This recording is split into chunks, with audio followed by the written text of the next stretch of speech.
coming up on this episode of The Roundtable.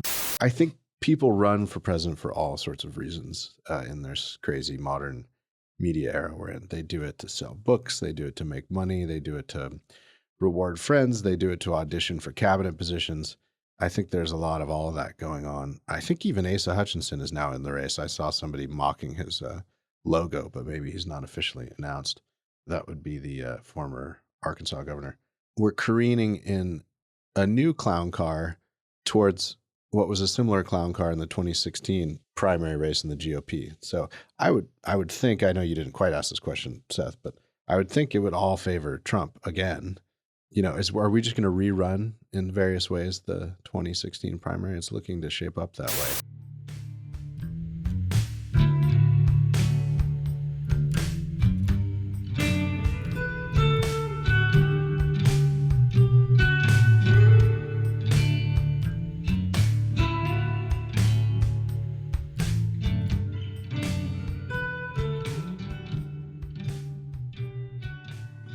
Hello, and welcome to The Roundtable, the weekly podcast of the American Mind. Your host today is me, Seth Barron, managing editor of the American Mind. I'm joined by James Poulos, editor of the American Mind, and our esteemed president and publisher of the American Mind and the Claremont Review of Books, Ryan P. Williams.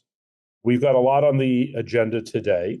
First of all, I'd like to know what everybody thinks about the near riot in Glendale yesterday, featuring Armenian Americans squaring off against Antifa activists over the curriculum in the Glendale schools, the effort to, it's Pride Month, and the Pride agenda involves teaching young children about the sexual preferences of adults. But I guess the Armenians weren't that happy about it. And then actually on the East Coast in Montgomery County, Maryland, there was a similar, although it didn't turn to violence, but an argument between Muslim students and the school board, local school board or county council rather, about the same question. And in that case, one of the county councilors remarked that the Muslim eighth graders were allying themselves with Nazis and white supremacists, and they should be really careful about that. It's kind of interesting, all of this heating up. Pride Month is becoming more and more institutionalized. Someone I know was saying that it's kind of like America now has two holiday seasons. There's the Christmas season, or the winter holiday season, and then Pride, which seems like it's expanding past just the month of June and sort of taking over the summer. I was wondering what you guys think. I defer to James on all things Glendale, just to start us off. Yeah, well, it's Schiff Town out here. It's Adam Schiff's district covers a goodly portion of Pasadena and outlying areas stretching into the city of Glendale. And this has been simmering for a long time. I mean, it's something that was percolating during the lockdowns. It was something that became very apparent in classrooms and on campus when the schools finally opened up, which is something, of course, the teachers' unions were very hesitant to do for ideological as well as practical reasons, self-interested reasons. And now it's gotten to a point. I saw some of the images making the rounds today on Twitter where they had taken the Armenian flag and superimposed the rainbow-striped Black Power fist over it in the classroom. And Armenian American parents caught wind of this stuff, and you can see the result. I mean, these are folks with good old world fashioned quote unquote values and very Christian. They've got tons of their own churches in the area, and it's really everything in Glendale is named after Mount Ararat, the sine qua non of landmarks in Armenia. The families are big. The auto dealerships are more or less firmly under their control, and they have their own police, their own fire department, and they like it that way. Who wouldn't, after all, seeing what has become of Los Angeles itself, where you call first responders and you'll be lucky if they respond at all. Not because they hate you, although hopefully it won't come to that point, but simply because the ice cream machine of the civic infrastructure of Los Angeles is broken, to use the now infamous McDonald's metaphor of gradual and then perhaps not so gradual collapse. Street fights, it's never a good sign when parents and their supporters have to resort to throwing punches at weirdos in the street. Of course, this is Antifa and company we're talking about here. So from time to time, when you are confronted with those sorts of folks, you may find that you are in a situation that merits or may even require a little bit of the old self-defense. This is not going away. We've seen the flags of our new and undemocratic and unconstitutional regime proudly flying in Adam Schiff's office for a number of years. We have seen the flags flying from official government buildings for a number of years. And we have seen what was once, a sort of symbolic gesture turn into an official religion, and a pagan one at that. I had that sinking feeling when Barack Obama permitted the White House to be splashed in capital T, capital C, those colors. And this is why you cannot do that to these symbols in the institutions of government and be shocked when it goes in the direction that it has, especially under technological conditions that make people suddenly start questioning the meaning and purpose of their existence and the worth of their human being. In rushes the new religion. And sure enough, it's a religion that is being disseminated through technology. If you kill the Borg, then woke is going to die on the vine. It's going to be just another weird cult among the many that America, or I guess I should say Americans, have produced over the years. We have not yet tested, talk about America as a sort of great experiment. Can a large republic exist? Can it endure? Can a pagan democracy exist? Can that endure? That is something we have not tested, but looks like we're going to be testing it starting now. Or at least a modern or postmodern pagan democracy, right, James?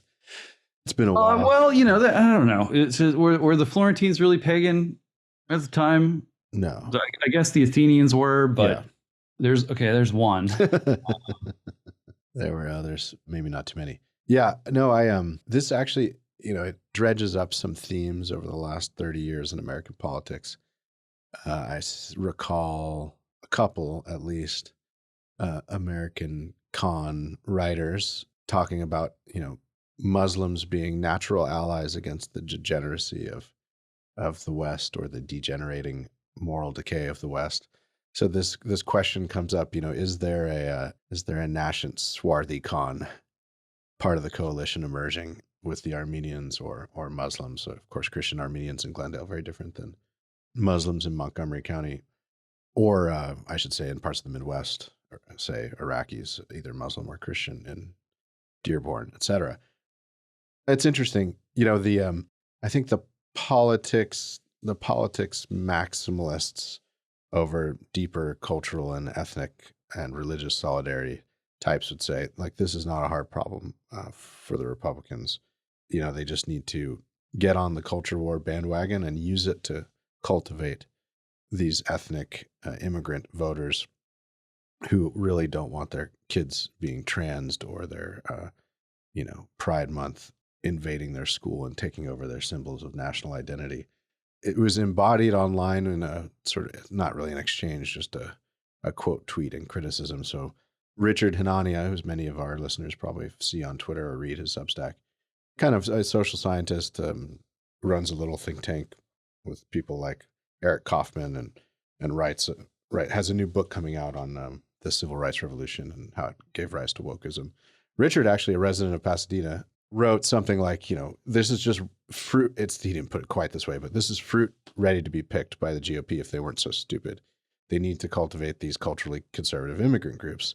And then Patrick Casey, known to others of our listeners online as well, an immigrant skeptic, among other things, said, retweeted Richard and said, can't we just oppose transing the kids and having ridiculous over-the-top pride celebrations and also be against immigration? So this is a long fight on the GOP. This question of immigration, assimilation, citizenship, and political coalitions. And so this sort of trans stuff is just the latest iteration. It comes up too in regards to Asian voters, and they tend to, maybe not for the same reasons, they'd like their kids to thrive in school and get a good education, not to be propagandized. A lot of them are, of course, not as culturally conservative or Christian, certainly, as Armenians in Glendale.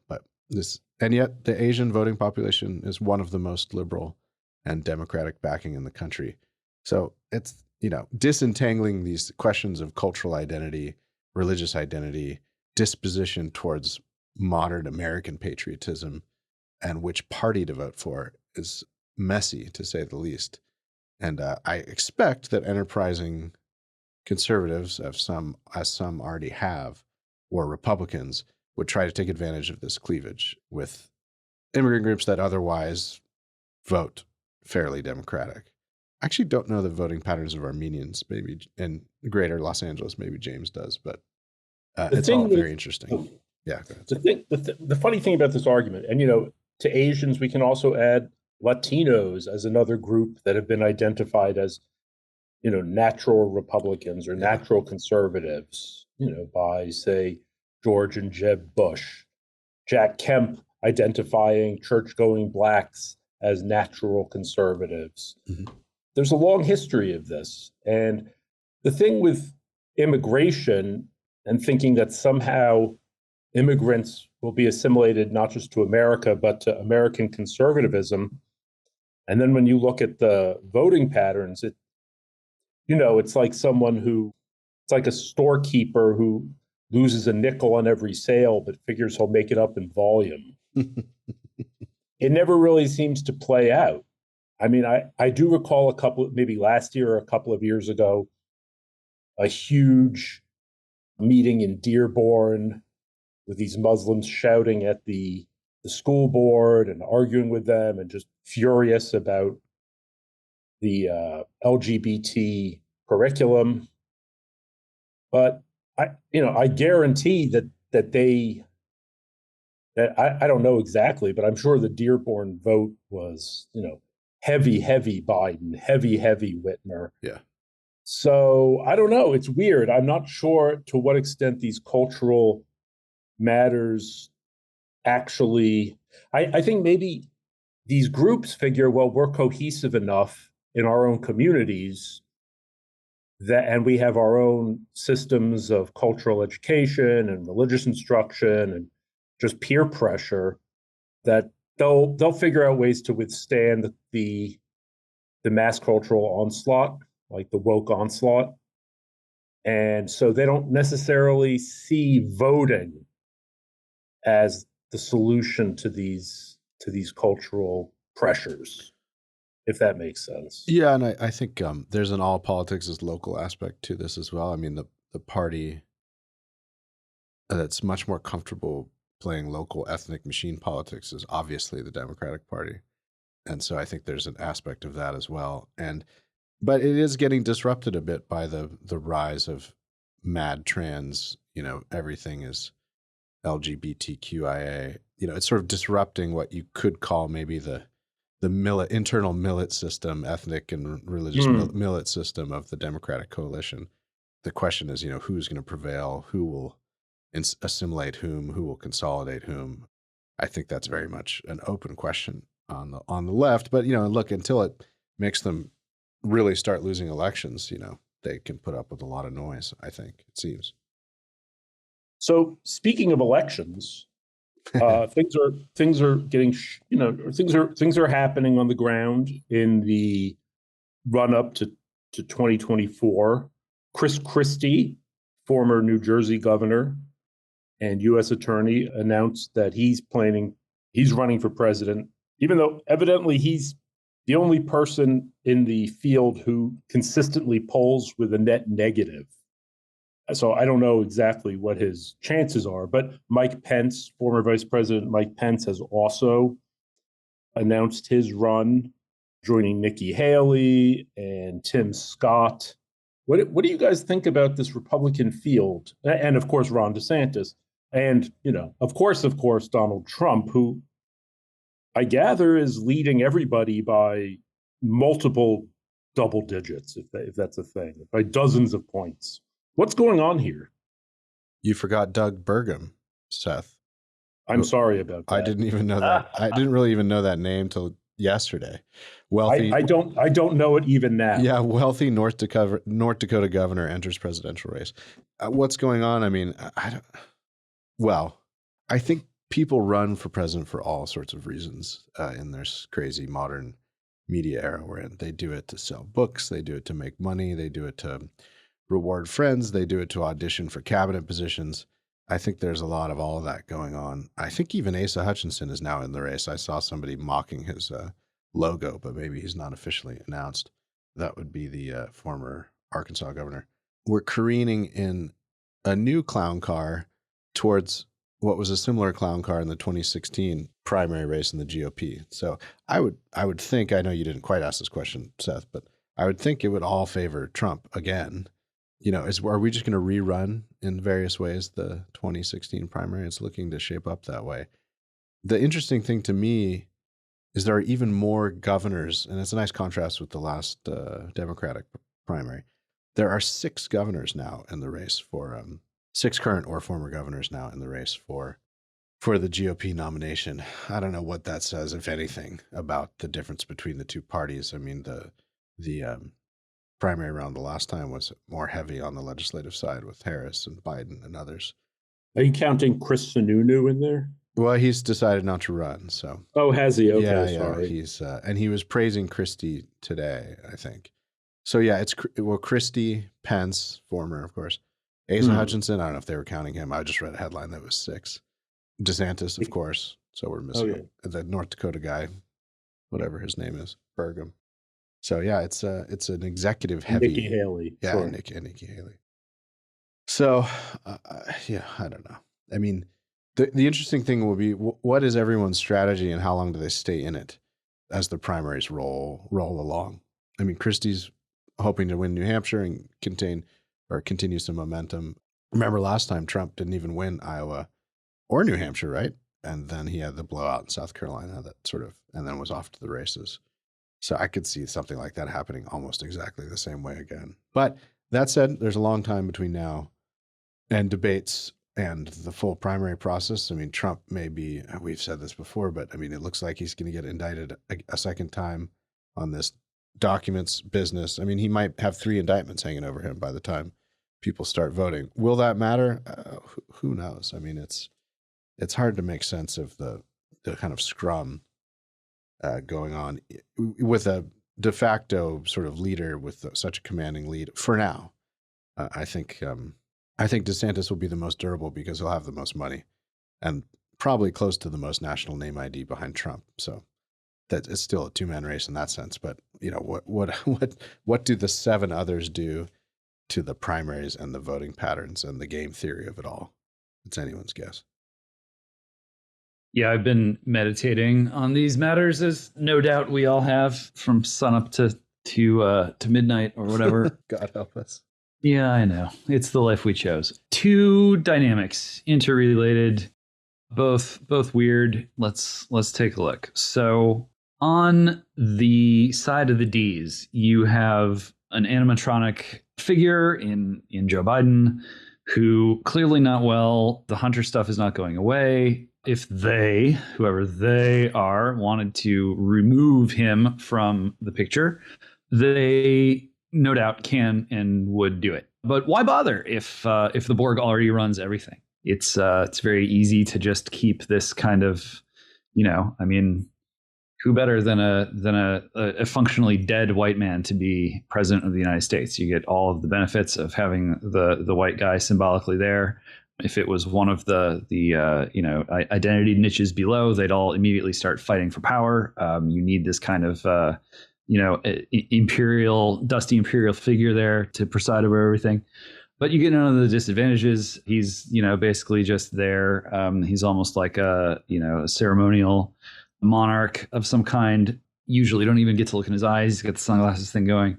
And it's clear that the party apparatus and the deeper governing apparatus beyond that really doesn't want there to be the kind of free-for-all that there is right now on the right. They don't want any sort of, Buttigieg and Harris sort of mixing it up and, mixed messages. And they want to consolidate and command the message and the messenger just as much when it comes to the quote unquote nomination process within their party as they do in the country at large and tomorrow the world, as they say.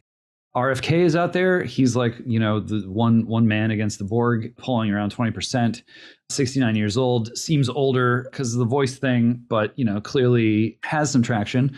And what they're going to do about it is a good question.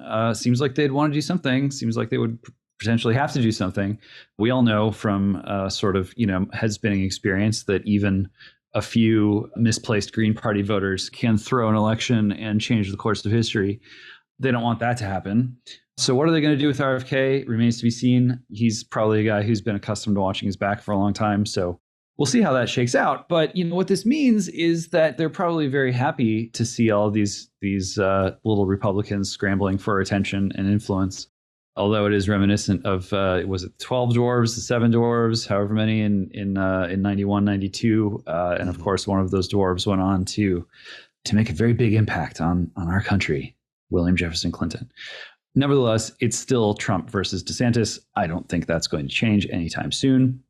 And so the big question is, when you've got a Borg that has consolidated control over one party, what sort of rules is it going to impose on the other party out of power?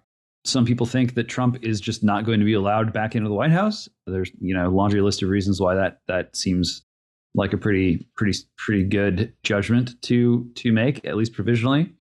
But the way that things are already starting to shake out in the competition with DeSantis, Ron is running as the culture war guy. He's running as, kill woke, kill it dead. I'm the one who can do it.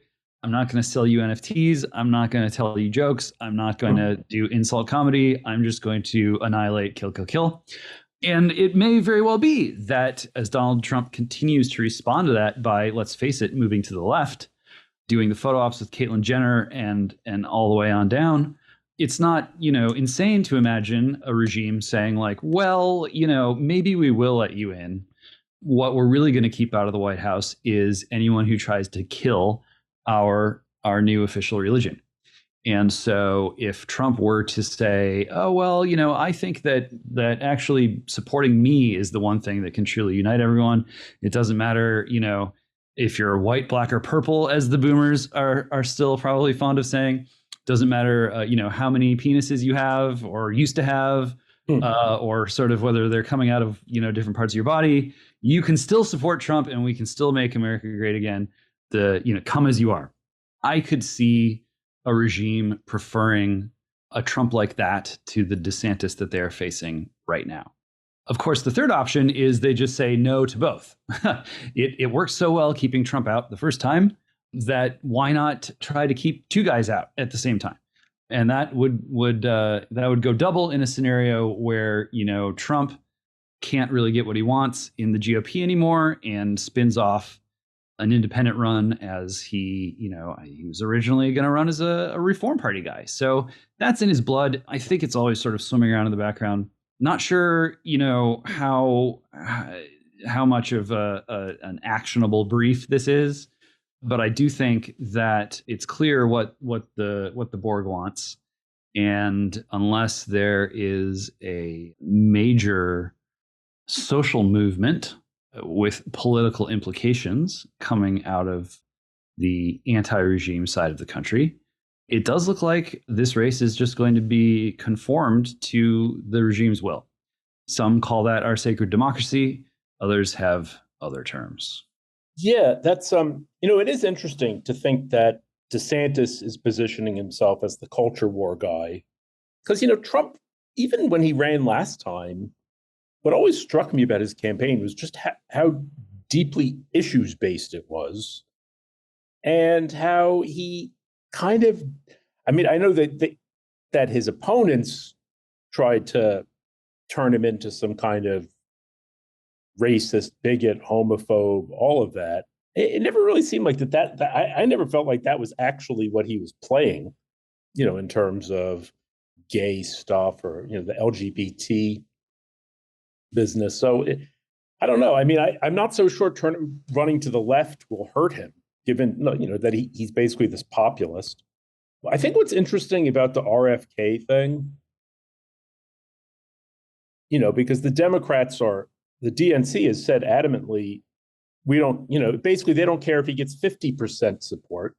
He's not debating, and there's not going to be they're basically not even having a primary election. Their assumption is, well, Biden is the head of the party. And it's interesting to me. I've always thought it was kind of fascinating that the DNC has much greater discipline over its base than the GOP does. I guess because the DNC base is, unions, African Americans seem to faithfully line up and, vote 94% Democrat regardless. So the DNC just doesn't really care what anybody thinks. I mean, this all seemed totally clear to me with the whole business of superdelegates, where certain Democratic delegates, like elected officials, have more say. They have more votes, essentially. The GOP doesn't have anything like that. It's more like, one man, one vote. One thing that I think is just bizarre is Jack Dorsey, the creator of Twitter and the former head of Twitter, has come out strong for RFK. Now, that's fine, but RFK Jr. is like this huge anti-vaxxer, and Twitter under Jack Dorsey led the charge in deplatforming anyone who doubted the efficacy of the COVID vaccine. So is Jack Dorsey, has he changed his position, or is it the case that even as CEO of Twitter, he wasn't really running it? It was really a regime instrument. Yeah, I think it's the latter, Seth, or it seemed that way, especially in his last year of tenure or so. It seemed like he was just riding that tiger rather than reining it in. There's also the other wild card. I was just talking to our friend and longtime president of the Claremont Institute years back, Brian Kennedy, who I just steal this anecdote from him because he watched it and I didn't. But he said on Maria Bartiromo over the weekend, on Fox News, they had some pollsters on and Newt was there. And the pollsters were reporting that when they ask, especially like pro-Trump MAGA voters, who's your first and second choice in the primary, they say Trump and Trump. And they're like, no, you like for the second one, you have to pick someone else. And they say, oh, okay, I understand. Yeah, Trump. So the hard Trump vote, how big is it?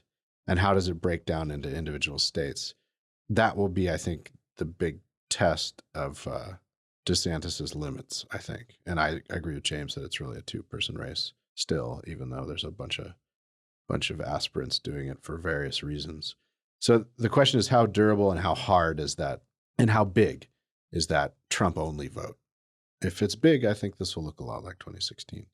But the DeSantis team thinks that there's a lot more soft Trump voters than I think some of at least Team Trump or some of the hardcore MAGA people think. So they think there's a path. I don't know. I just dropped that because it was an interesting, maybe unsurprising anecdote from the weekend news cycle. Speaking about the hard Trump versus the soft Trump, I'm wondering what you guys think of the latest skirmish on the floor of the House today, where the Freedom Caucus apparently bucked Speaker McCarthy and his effort to get the debt ceiling deal passed. I guess Matt Gaetz and some of the other members think that that McCarthy gave too much to the Dems, and they're really holding his feet to the fire on not just being, your typical speaker, typical Republican Speaker of the House. They're pushing for more. You guys have any thoughts on that? I think it's the product. I mean, his majority is so slim, and the party is so fractured, and McCarthy is, kind of the avatar of the older establishment, just in the sense, McCarthy is not that principled a guy. He's always just wanted to ascend the ranks of the House. He's not an ideologue. And you have so it's just a game theory problem, right? It doesn't seem like they have the votes to get rid of him because they would have moved to do it. They keep saying they don't want to do it. But they did force somewhat of an embarrassing situation where, for the first time in over 20 years, the majority party in the House lost a vote on a rule because they don't need that many defectors to derail this sort of thing. So interestingly, the Freedom Caucus members, or a segment of them, were at the lead of this scuttling McCarthy's plans deal. And it was to prevent the moving forward of a vote on a bill that most of the GOP establishment and non are in favor of, which is to stand in the way of the federal government trying to ban gas stoves through regulatory action. So, I think they're probably, and it was all pitched as unexpected, that this caught leadership by surprise. And so I suspect there's just there might be numerous games of chicken going on inside or fence testing or whatever going on inside this very fragile coalition of the Republican majority in the House.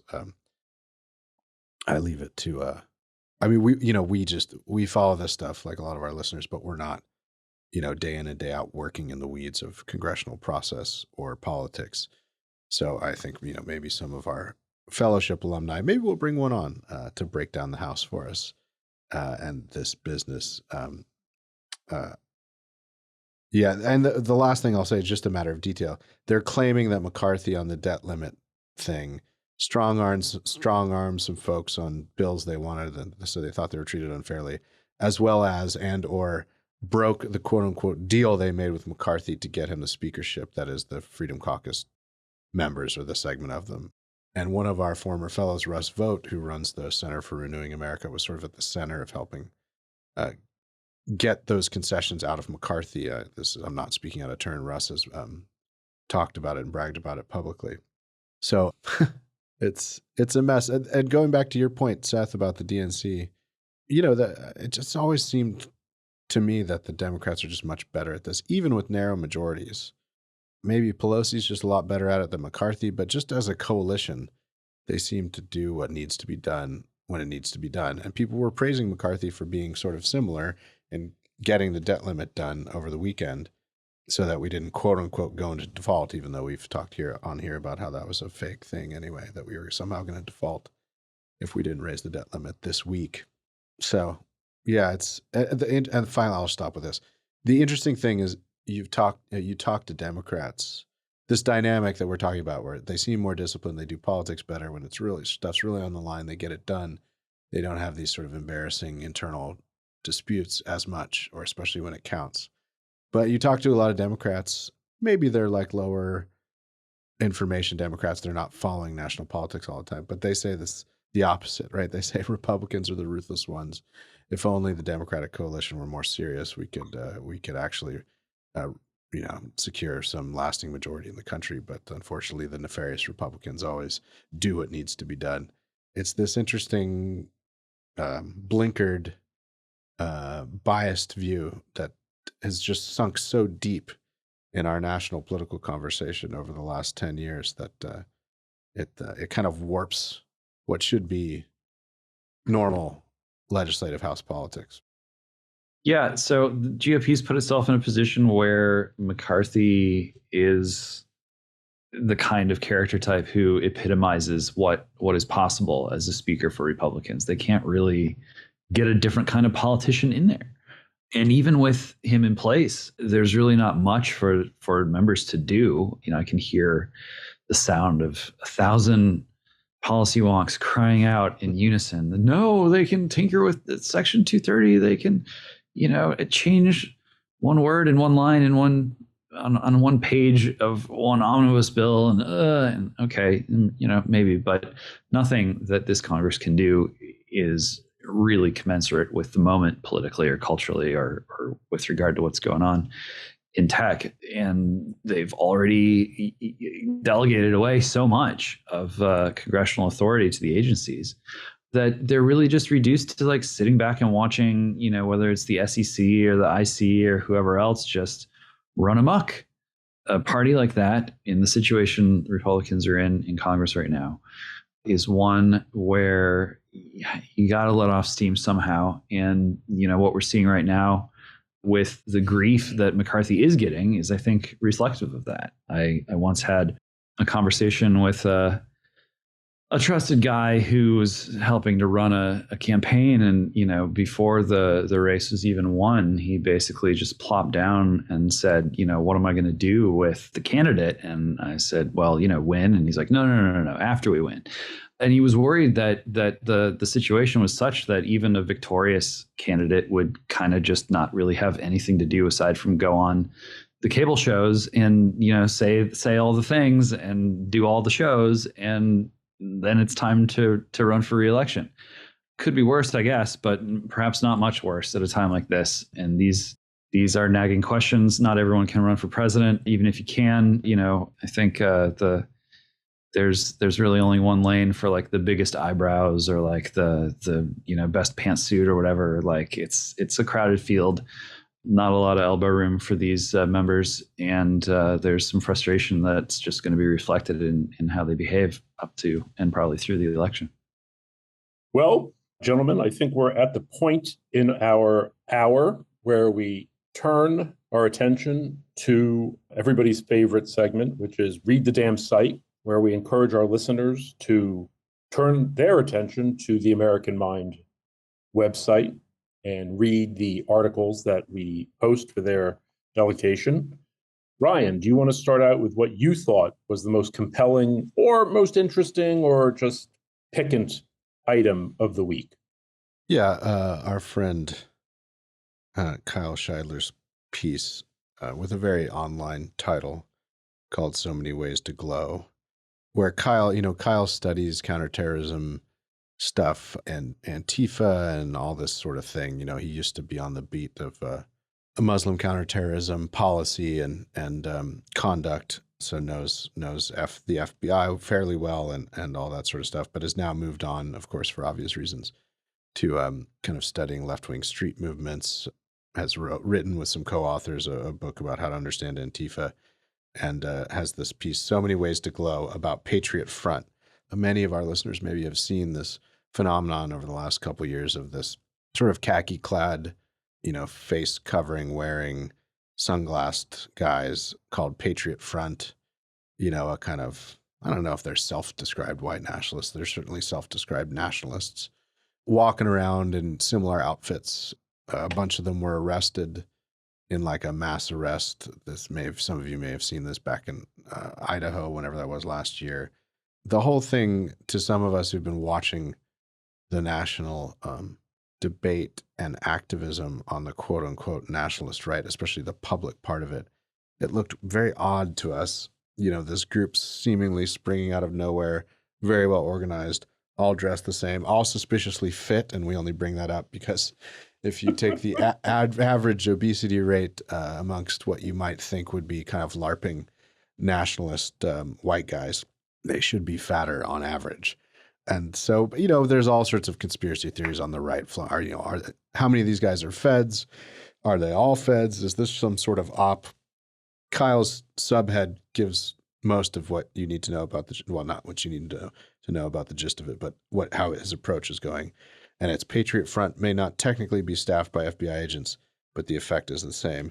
And given the increasing character, especially post 9/11, of the FBI as a domestic intelligence agency rather than a domestic law enforcement agency, it would make sense that, especially given the Biden administration's national security document saying the number one threat to U.S. security is white supremacy, that they would be infiltrating all manner of these groups, encouraging them, as the FBI does. I mean, the Gretchen Whitmer kidnapping plot being a prime example. I mean, it turned out to be not only majority, but super majority, either informants or undercover FBI agents in this, and a couple of hapless idiots thinking they could kidnap the Democratic governor.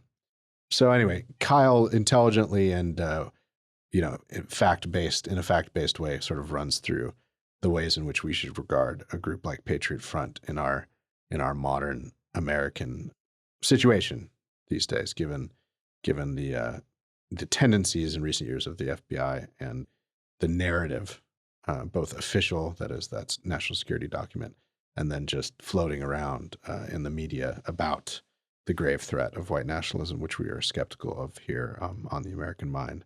It's just skeptical of it as a great threat or as a great movement, that somehow this should be a prime domestic security concern. It seems to us to be somewhat fanciful, even though I'm sure in any big country, there are plenty of bad people with bad ideas out there plotting bad things, even on the right. So go and read it. Yeah, it's a great piece. James, what did you like this week?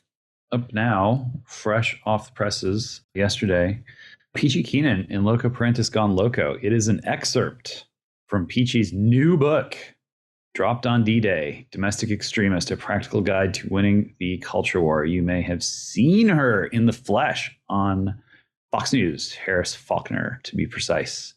Nice little segment making the rounds on the internets.